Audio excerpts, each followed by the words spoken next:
Gary C. Johnson is a personal injury attorney practicing in Pikeville, Hazard, and Central Kentucky. You can reach him at 1-800-337-4002. Life is a journey, and everyone deserves all the happiness that this life has to offer. That's why attorney Gary C. Johnson created a weekly radio program almost 20 years ago to look at ways that we can improve our relationships, our health, and most important, our frame of mind. You know, by having the right information, our choices can be easier, and so can our happiness. Welcome to this edition of Simply Life with Gary C. Johnson. Hello, everyone. Welcome into the radio program Simply Life. I'm Keith Casebolt. Say hello to my dear friend, Gary C. Johnson, who asks me all the time how the cows are doing in the barn. Hey, wonderful, wonderful, wonderful world. How's my friends doing out there? Hanging in there, getting through COVID, getting through the winter, doing great, right? Absolutely. Absolutely. Learning how to be happy? You know, if we've got new friends with us, I think one of the most important things you ever did on a show was when you read about the reverence for life.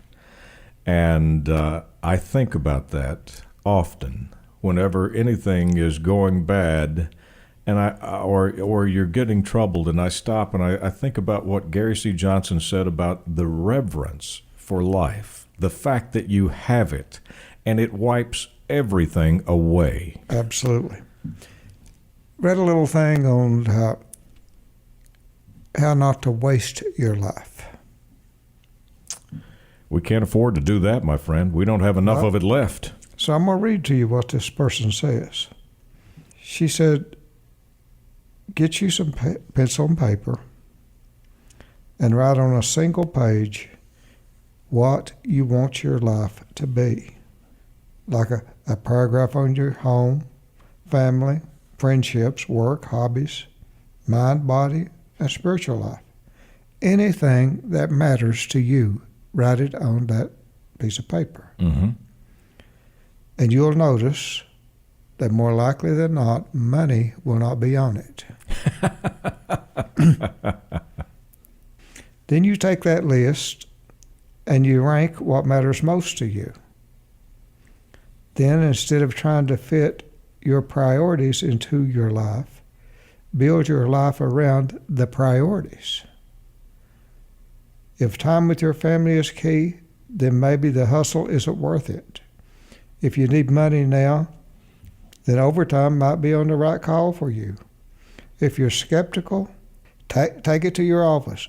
You can take care of your situation now or wait until you're nearly dead. You're wasting your time if you do anything other than this. Set your priorities and then build your life around your priorities. Not try to work your priorities into your life. Let me see if I'm following you, my friend. If any of us were to set out on a trip, we would get the road directions, we would get a map, we would get the address to where we're going, and we would have a plan. And you're basically saying from this author in the magazine that that's exactly what we should do with the priorities of our life. We should sit down and write them out. Right. Set down your priorities, the things that mean the most to you, and then list them in the order of which is most important. And then build your life around that rather than trying to fit those priorities into your life. Now, the other amazing thing you said is you will find out that money is not on them. And I'm sitting here thinking, you're right. First thing is I want to live. I want to be here. I want health. I want family, friends. You go down the list, it would be way down the list when you got to money. And, you know, being always reading, I read another article about money and happiness. And the study showed that once you reach the level of where you have an income of $75,000 a year, then more money after that doesn't change your level of happiness. Really? Right. Explain it to. Is it because you can only have a car? You can only have a house? That'll get you everything you need. Yeah. And your happiness level doesn't go up if you get more than that, according to this survey. Uh-huh. So what they said about being happy in that article was,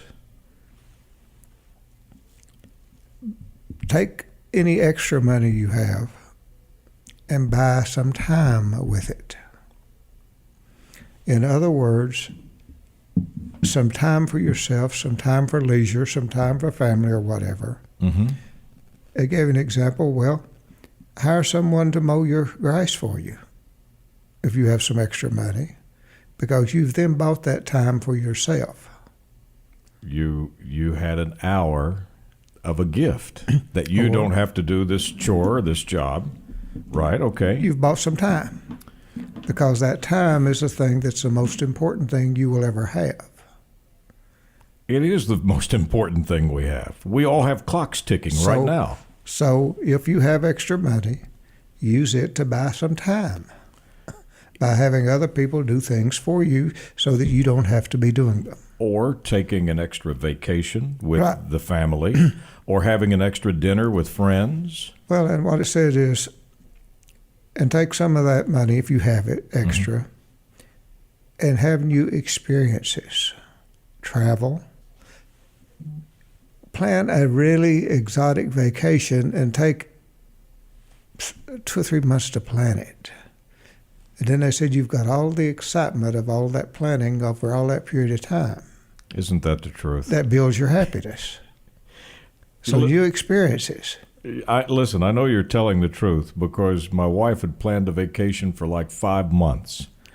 I mean, to go to the beach a couple of years ago. And for 5 months, she would buy a different bathing outsuit. She would talk about what we were going to do. She would look at forecast. I mean, it was for 5 months she got the enjoyment out of planning that trip.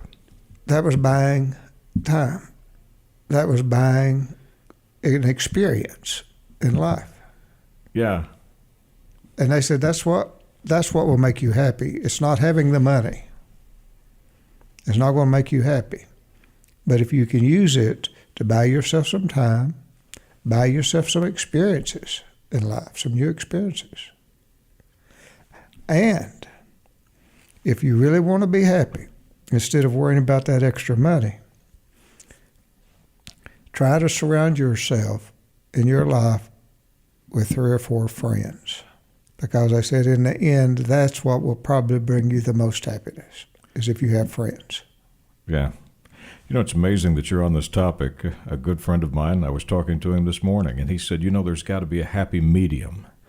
And he was just talking about this. Bruce said, if you save all your money for someday to retire, and you get up to be at a retirement age and your life ends, you never got to enjoy it. He said, on the other hand, if you spend all the money and you're in debt and you live long enough, you're going to be in trouble, but you got to find a happy medium to have those experiences and do the things that you're saying. Calculate what you need. If you have done that, and it's set aside and you know what you're going to have, don't hoard the rest of it. Use it to buy time, experiences, and to be sociable and get out into the world and enhance your sense of happiness, which is really all that matters. Isn't that the truth? When you get right down to it, my friends, your happiness is the only thing that matters. I've heard people make this statement before. Just as long as everybody around me is happy, I don't care if I'm happy or not. It doesn't work that way, does it? Well, they're lying. If you're not happy, more than likely the people that are having to be around you are not going to be happy. And as always, on this program, we try to throw in a few quotes, right? We do. Here's a good one that I want to share with you from Harry Truman. Leadership is the ability to get men to do what they don't want to do and like doing it. Well, I'll do an amen to that. Yeah, if you can get anybody to do what they don't want to and make them like it, you're a true leader.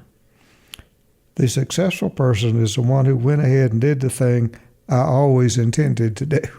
That's a good quote, isn't it? Well, I think the great company Nike came out with a heck of a slogan on that. It was called Just Do It. Old Franklin Roosevelt said, when you get to the end of your rope, try to tie a knot and hang on. These people with all these. You never really lose until you stop trying. It makes you wonder where they came up with all these quotes. It had to be from experience, no doubt. Henry Ford Sr., the question, who ought to be the boss, is like saying, who ought to be the tenor in the quartet? Obviously, the man who can sing tenor. That makes sense to me, doesn't it, you? J. Paul Getty. No one can possibly achieve any real and lasting success or get rich in business by being a conformist. Malcolm X. Anytime you see someone more successful than you are, they're doing something that you're probably not doing. Oh, that's pretty common sense, isn't it? It kind of goes along with that quote, when you want something you've never had, you got to do something you've never done. The success is a state of mind. If you want success, start thinking of yourself as a success. Let's talk about that a little bit, Keith. That's an important one. How many times have we said that you have to see yourself as being successful? We have said it so many times that I was actually reading a book this morning on it. And it was the self-confidence formula about success. And as I was reading the book, it basically said what you said. Take what it is that you want to have happen, put it right there and plant it in the front of your brain, repeat it every day, believe it, think about it, work toward it, and you will end up achieving it. It's not just achieving. Take the person you want to be. Mm-hmm. Pick someone that has achieved the things you want to achieve, that has the stature in life that you'd like to have, that has the morals you'd like to have, that has the standing in the community that you would like to have. And then plant that person right in the top of your forehead and say, this is what I'm going to be. And every day when you get up, say, this is what I'm going to be, if that's what you want. You know, that is such common sense. You've read a couple of times from the book of Mike Murdoch, and he said something similar to that. He said, if you want to be wealthy, then don't go ask your brother-in-law who's broke what to do. He actually said just what you said. Go find someone in the community that you admire, that's done well at business, and watch them, talk to them, and mimic what they've done because they knew what they were doing. And if that's what you want to become, you will. Your subconscious will do it for you. And one other thing that I read the other day, and we'll eventually, when Keith and I figure this out some more, we will talk about it. When a problem comes up and you're thinking about it in your mind, don't use the word I when you're talking to yourself. Use your name. Mm-hmm. Say, Gary, what would Gary do here? Or what's Gary going to do? Or say you. And you get much better results in solving the problem. And this is a study I read. This isn't Gary talking. Try to stay away from using the word I when you're talking to the chatterbox. We have talked before, friend, many times, where you've said, Keith, I had this real problematic situation, and you've told me. You just turned it over to the subconscious, and maybe at 2 o'clock in the morning or 3 o'clock, all of a sudden you would wake up, and there it was, the answer that you were looking for. I've done it for years in saying this problem's being turned over to the subconscious. I didn't have sense enough to know that there was a rhyme and reason to it. Mm-hmm. But this study showed that the results that you'll get are significantly greater if you don't say in your mind, I'm going to do this, or this is what I need to figure out. Say, Keith, this is what you need to be doing. Keith, you need to figure this out. So you're telling me that when you say, Gary, this is a tough situation, need to find the answer to it, that while you're asleep, or while you're working on other projects that the subconscious, Gary, is still working 24 hours a day, 7 days a week. It never sleeps. on the project. On the project. And therefore, we make the mistake of saying, oh boy, the answer just popped into my head. It didn't just pop into your head. You'd actually been working on it for the last 3 or 4 days. Your subconscious has been working on it. Yes. For the last 3 or 4 days. You've been doing nothing. Well, you might have been doing other projects. And the subconscious finally decided to give you the answer. Isn't that literally amazing? It's the brain is so complex that we can never hope to understand it. But if that one little trick, which they did this survey, helps you solve problems and deal with life, instead of referring to when you're talking to yourself, instead of using the word I, use your name or you, either the first person or the second person or the third person when you're doing it. You did a whole program one time trying to get the point across to people how unique they were. And you talked about what the heart did, what the lungs did. And you got to the brain, and you talked about the greatest computer that was ever invented in the history of the world, but we only use a very small portion of it, correct? Well, you have the cognitive part of your brain, and then you have the subconscious part of the brain. And they coexist. And that's what we have to understand, is when your chatterbox is talking, it's probably taking its cues from the subconscious. And it's usually negative, because the subconscious is only worried with one thing, and that's the survival of you. And generally, if you're out there and they got these big lions and wolves and things coming after you, it's pretty wise to be negative. So the subconscious evolved over time. Yeah, so we're out there walking and we see a snake. We don't make the decision. We don't sit there and say, I'm going to jump or I'm going to run. There's a snake. The subconscious is way ahead of us.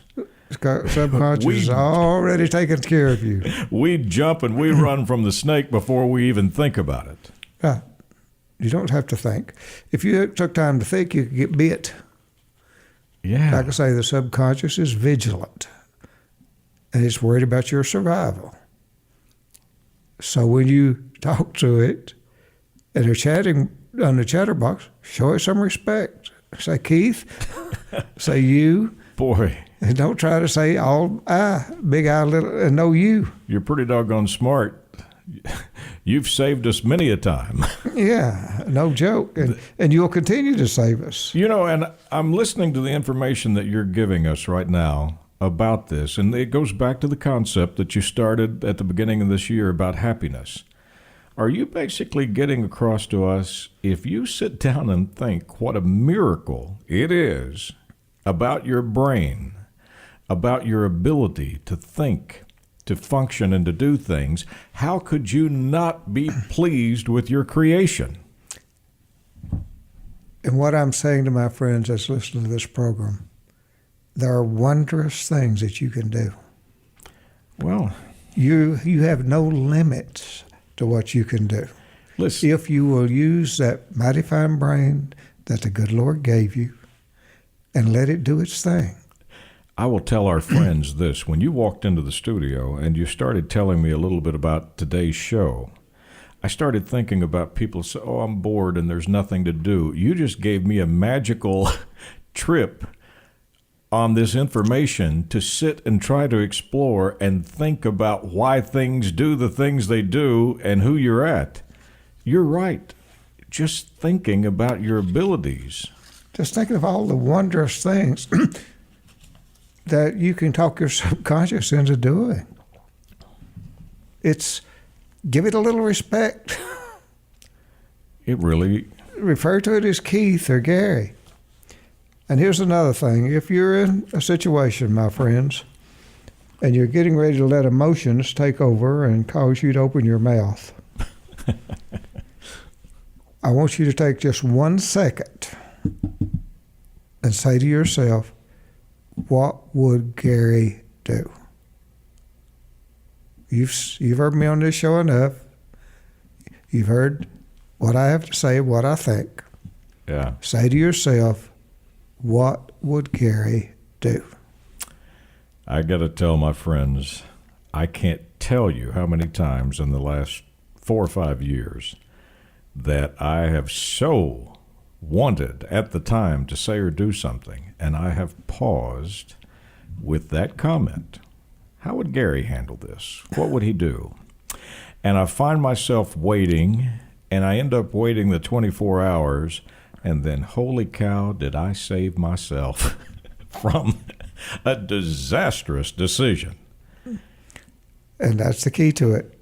If nothing else, folks, just use that one little trick. Say to yourself, what would old Gary do here, you think? Would he get out there and get in that big fight? Would he open his mouth and make a fool out of himself? Would he respond when there's emotions everywhere? Or would he just keep his mouth shut? Now, what would old Gary do? Gary, I think all of us have seen on the national level, whether it be sports figures, movie stars, politicians, people who have texted, tweeted, done Facebook, and they have spoken out and said things that they wanted to retract, but it was too late. It's damaged their careers. It's cost them their marriages. It's cost them their friendships. It's cost them a lot of money. And it's all because they didn't pause and do exactly what you said. Absolutely. Think before you open that mouth. Be impeccable with the word, my friends. Try your best, please, to not take anything personal. You just happen to be the one that was there at the time. The same messing over would have been done to anybody. It's nothing personal to you. It's not. It really isn't it?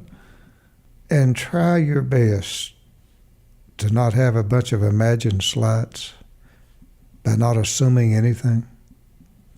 Because imagined slights in a marriage cause more trouble than any other thing, in my opinion, that there is out there. If I was a marriage counselor, the first thing I'd do is I would talk to those people working on how many imagined slights have you had in the last year or day or week that really weren't slights, but you imagined they were.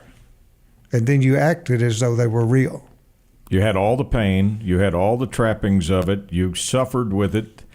You did all of that, and it wasn't even real. Wasn't even a slight. Back to the gentleman who came to you with all the list of things you were doing, and you had no idea. You were like, I'm sorry, friend, I haven't even thought about you in years. You're not that important. You're just not that important. But this person had suffered thinking that you had developed this grand scheme of things to try to do harm to this person. And if you think, my friend, that there's somebody out there spending their day plotting and planning against you, I seriously doubt that that's happening. And the reason I doubt that is you would have to be the most important person in their life for them to spend their life doing that. Yeah. And just think how important you would be to them for them to do that. Yeah, and you're really important if you think there's 2 or 3 or 4 people out there doing it. I mean, the possibility of one is remote. Well, your overinflated sense of your own importance is what makes you think that other people would take the time to waste their time to do something to you. I love it when you always say to me and to all of our friends, you're just as important as anyone in the world. But you're not more important than anyone in the world. You can do important things, and you can get the recognition of doing those important things and know and understand your own importance. But as far as being better than someone, you're not going to be better than anyone. You may have worked harder and you may have achieved things that makes you be important in the community maybe. But as far we're all equal. There's no question about it. We were created equal. People go their different routes in life, and people find happiness in different ways. What I'm trying to talk my friends on this show that listen to it into doing is find your own happiness, understanding that no one is responsible for your happiness, just like you're not responsible for anyone else's happiness. It's yours. It's a choice you make. You make that choice, You plant it in the front of your brain. I'm going to be happy. I'm not going to be miserable. Understanding there's going to be ups and downs. There's going to be bumps in the road. There's going to be mud holes in the road. They are. But overall, your attitude toward happiness, you will be happy and have a fulfilling life. And you won't waste your life doing something. I want to say again, make that list of priorities. Write it down on a sheet of paper. And then list it in the order of preference, which is the most important thing to me in life. Then build your life around it and don't look for a way to work it into your life.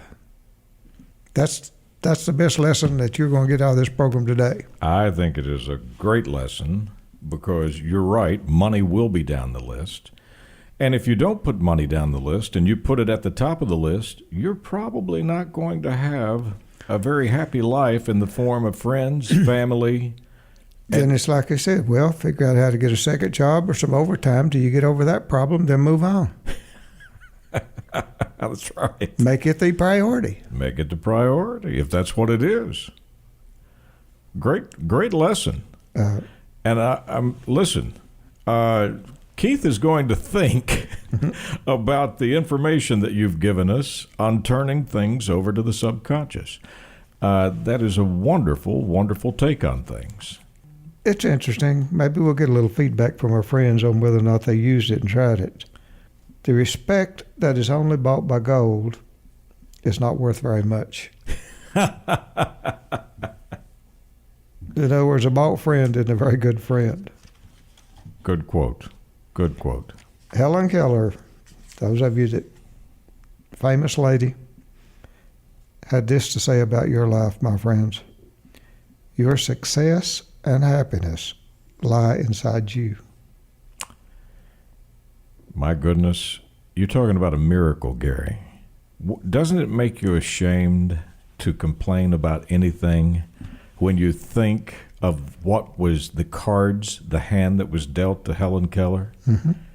And this lady, you just read a quote from her books that she wrote, overcome all of the obstacles that we could only imagine to live a wonderful life. But it was inside of her. Inside of her. You can catch Gary's television show Tuesday nights on WYMT, your CBS affiliate, at 7 o'clock. A late-night replay will air in Central Kentucky on your CBS affiliate, WKYT. If you get up early to start your week, join us on your Fox affiliate at 6:30 a.m., and we'll also start your weekend on Friday at 6:30 a.m. also. If you need Gary, it's GaryCJohnson.com. My friend, great lesson. Thank you for being here. I hope my friend take it to heart. My friends take it to heart. On behalf of Gary C. Johnson, I'm Keith Casebolt. Thank you so much for tuning in. As always, Gary and I look forward to seeing you again next week, right here at this same time.